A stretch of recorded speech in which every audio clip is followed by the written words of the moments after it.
Oke, baik. Sebelumnya, Assalamualaikum warahmatullahi wabarakatuh. Waalaikumsalam warahmatullahi wabarakatuh. Semuanya apa kabar hari ini? Baik. Oke, baik. Kita mulai dulu berdoa dulu ya. Boleh fokusnya? Semua berdoa mulai. Berdoa selesai. Oke, baik, bagus. Apakah semuanya semangat? Iya, dulu ya. Mari kita semangat dulu. Satu semangat. Semangat. Oke, bagus. Sekarang kita akan melanjutkan materi pembelajaran pada bahasa Indonesia di bab kelima, yaitu tentang bertukar atau membayar. Adapun untuk tujuannya, setelah belajar bab 5 ini, kalian diharapkan dapat memahami tujuan dan pesan yang disampaikan penulis dalam tulisannya, lalu dapat mencari dan menggunakan informasi dari berbagai sumber, dan yang ketiga itu memahami dan menggunakan tanda baca dalam penulisan angka dan peluang. Lalu kalian diharapkan dapat memahami dan menulis teks tersebut. Sebelum kita masuk pada materi, tunggu kalian dulu. Kalian setiap hari sebelum berangkat sekolah harus memberikan uang saku ya sekolah tua kalian. Kira-kira apa yang menggunakan uang itu? Untuk membeli barang, itu alat pembayaran. Sebanyak lagi yang menggunakan uang itu menabung juga bisa ya. Dari banyaknya kegunaan yang ada dari uang ini, kita juga harus bijak dalam menggunakan uang. Kita tidak boleh boros. Dan kita juga harus membeli barang yang sesuai kebutuhan, bukan hanya keinginan kita saja. Baik, kita lanjut ke materi di sini. Ibu ada cerita bacaan. Sekarang buka LS-nya. Ini bagi menjadi 4 kelompok ya. 1, 2, 3, dan 4. Nanti kalian simak cerita bacaan yang ibu sampaikan. Baik, ibu bacakan dulu.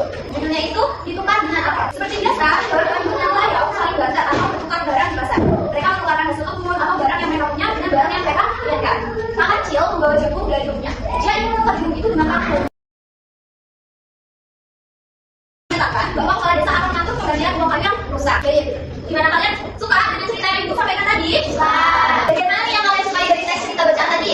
Saya suka bagian hewan terbuat uang dari kayu, Bu, yang diberi gambar wortel dan tomat. Iya, bagus ya, kreatif ya, itu bikin kita jadi tertarik. Lalu selain itu, dapatkah kalian mengingat dan memahami jalan ceritanya? Ceritanya tentang hewan-hewan yang sulit bertukar dalam hidup. Iya, jadi hewan itu sulit untuk menukarkan barang. Apa saja peristiwa yang dialami tokohnya? Mereka membuat uang dari kayu, Bu, dan diberi gambar. Iya, jadi alat bayar mereka dari kayu itu tadi ya, uang kayu. Kalau di buku LKS-nya di situ ada latihan soal, bisa kalian kerjakan kita bersama teman-teman kelompoknya. Nanti ruangnya akan kita UKS nanti. Boleh sekarang dikerjakan?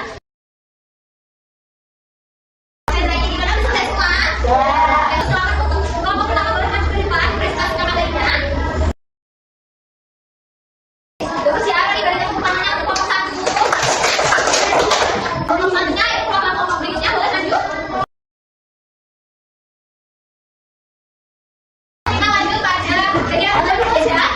Serta diskusi tadi tentang cerita bacaan. Bisa kalian lihat di Google KS-nya di situ. Ada pertanyaan kan? Dapatkah kalian menentukan jawaban mana yang menurut kalian yang benar di nomor 1 tersebut?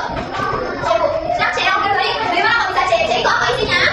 Penulis ini menggambarkan kejadian yang dialami terkait asal mulai munculnya uang dengan membuat perumpamaan pada hewan. Iya, bagus ya. Tuh, soal nomor 2. Menurut kalian mengapa nih penulis memilih tokoh hewan dalam cerita tersebut?